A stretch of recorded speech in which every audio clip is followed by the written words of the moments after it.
ஃபோனில் காட்டுங்க. எடுக்கிறதுக்கு இவ்வளோ தாமதமா? மதங்களால் பிரச்சனைனா தாமதத்துலேயும் பிரச்சனையா? கண்ணாடியெல்லாம் நல்லா தெளிச்சு போடுங்க. இல்லை சரியா? இது வேரிலே பழுத்த பழா, வெயிலூரில் பழுத்த பழா, வேலூருக்கான பழா, மக்களுக்கு இனிப்பான பழா. இதுதான் எங்களுடைய சின்னம், வேலூரின் சின்னம், வெற்றியின் சின்னம். நீ இந்த பலாச்சுளைகளை மக்கள் சுவைப்பார்கள். எப்போதும் போன்று மாப்பழா வாழை ஆகிய முக்கணியில் ஒன்றான இந்த பலாச்சுளை போன்று இதை சுவைப்பவர்கள் எப்படி மகிழ்ச்சி கடலில் ஆள்பவர்களாக இருப்பார்களோ அதுபோன்று மக்களை மகிழ்ச்சியாக யாம் வைத்திருப்போம். நன்றி, வணக்கம். இதை மக்கள்கிட்ட கொண்டு போய் சேர்க்கணும். ரொம்ப பலாச்சுளை அப்படியே பாலில் போட்டு அப்படியே சும்மா வாழைப்பழமும் போட்டு மாம்பழமும் போட்டு அப்படியே ஃப்ரிட்ஜில் வச்சுருந்து அப்படியே கப்பு கப்புன்னு அடித்த மாதிரி இருக்குது. ஆமாம், இல்லை இதுதான் கேட்டேன். வேறு நன்றி நன்றி. அட பேசாமல் இருப்பா, ஒரு மென்டல் பையன்கள்லாம் பேசிட்டு பைத்தியக்காரன் சார். அது கொடுத்தா நீங்கள் போடுங்கப்பா. அது இந்த வழக்கு இருக்குது.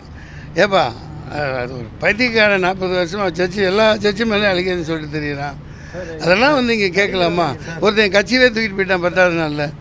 அது கெடுக்கிறதுக்காக சில பேர் அனுப்பிச்சி வைப்பாங்க. இதெல்லாம் மாபெரும் சபையில் கேட்குறதா? அவன்கிட்ட கேட்டிருக்கீங்களா? அந்த படி சார், இந்த படி சொல்கிறேன். ஏங்க அந்த ஃபைலை கொடு, இந்த ஃபைலை கொடு, இந்த ஃபைலை கொடு. நீங்களாம் தெரிஞ்சிட்டவனெல்லாம் எடுக்கிறீங்க பாருங்கள். என்ன போட்டிருக்குது? பேர் இருக்கா பாருங்கள். என்ன போட்டிருக்கு? டிஸ்மிஸ் ஆகிடுச்சா, வருஷம் ஆகிடுச்சா, லேண்ட் கிராபிங்னு இது எல்லா வேலைக்கும் எல்லாத்தையும் உலக்கில் போட்டு ஆளாக்கில் போட்டு இடித்து எல்லாம் சாப்பிட்டு முடிச்சுட்டு வந்திருக்கேன்ப்பா. நான் ஏழைகளின் பக்கம் நிற்கிறேன்ப்பா. ஏழைகளை வாழ வைக்கிறேன். பல பேருக்கு புரட்சி கலைஞர் விஜயகாந்த் நகர்னு பண்ணி பல பிளாட்டுகள் நான் ஃப்ரீயாக கொடுத்துருக்குறேன். நான் வந்து இண்டஸ்ட்ரியிலே கேட்டு பாருங்கள். சினிமாவில் என்னை பற்றி எப்படின்னு எனக்கு இருக்கிற புகழ் என்னன்னு கேட்டு பாருங்கள். நான் மக்கள் சேவை செய்ய வந்திருக்கேன். நான் ஏழைகளை வஞ்சிக்கிறவன்லாம் கிடையாது. நன்றிங்க. சொல்லுங்கள். மிக வருத்தப்படுகிறேன். இங்கே போக முடியல இந்த மாதிரி இக்கட்டான சூழ்நிலையினால். அதுதான் ஏன் சின்ன வயசுலேயே எல்லாம் போகிறாங்கன்னா இந்த உடல் நிலையை தாங்குகிற அளவுக்கான எல்லாம் உணவு நஞ்சாக்கப்பட்டுருச்சு. கோயம்பேடுலேருந்து போகிற காய்கறிகள் எல்லாமே விஷமூட்டப்பட்ட காய்கறிகளாக தான் போகுது. அரிசியிலேருந்து பருப்புலேருந்து எல்லாமே. அது பொறுத்த வரைக்கும் வேலூரை நான் ரொம்ப மகிழ்ச்சி அடைகிறேன். அக்கம் பக்கத்தில் உரங்கள் அதிகம் போடாமல் காய்கறிகளை உற்பத்தி செய்கிறாங்க. ரொம்ப மகிழ்ச்சியாக இருக்குது.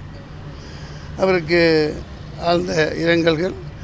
தம்பி டேனியல் பாலாஜியின் ஆன்மா சாந்தியடைய வல்ல இறைவனை பிரார்த்திக்கிறேன்.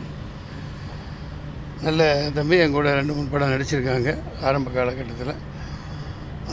செந்தில்நாதன் படங்களில். சார், இவருக்கு விசிகாவுக்கு வந்து பானை சின்னமே கிடைச்சிருக்கு. ஆனால் வந்து மதிமுக வந்து தீப்பெட்டி சின்னம் கொடுத்துருக்காங்க. அவங்க கேட்ட விமர்சனம் கொடுத்துருக்காங்க. அதுதான் என் தேர்தல் ஆணையம் மோதி விட்டு பூணையமாக இருக்கிறது. அது மிகவும் கண்டிக்கத்தக்கது. விடுதலை சிறுத்தைகள் என்பது ஒரு அம்பேத்கரின் பேனா முனையாக இன்று தென்னிந்தியாவின் அம்பேத்கராக அறியப்படுகிறார். அவர் கடுமையாக மோதி விமர்சனம் செய்வதில் மாபெரும் மனிதராக ஒரு முன்னணி தளபதியாக இருக்கிறார். அவருக்கு பானை சின்னம் கிடைத்தது மகிழ்ச்சி.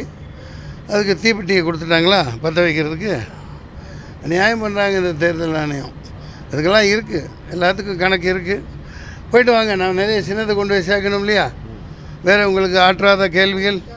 தேர்தல் ஆணையம் சின்னம் ஒதுக்கீட்டில் வந்து ஒரு தலைப்பட்சமாகவே செயல்படுது. அப்போ என்ன 2 தலைப்பட்சமாக இருக்குன்னு நான் சொல்கிறேன். ஆமாம், இப்போ பாருங்கள், இதெல்லாம் என்னத்தை சொல்கிறது? அதுதான் இப்போ காலம் இல்லை. விடுங்க, அவங்க எதிர்த்ததுக்கு அவங்க இஷ்டத்துக்கு செயல்படட்டும். நன்றி, வணக்கம்.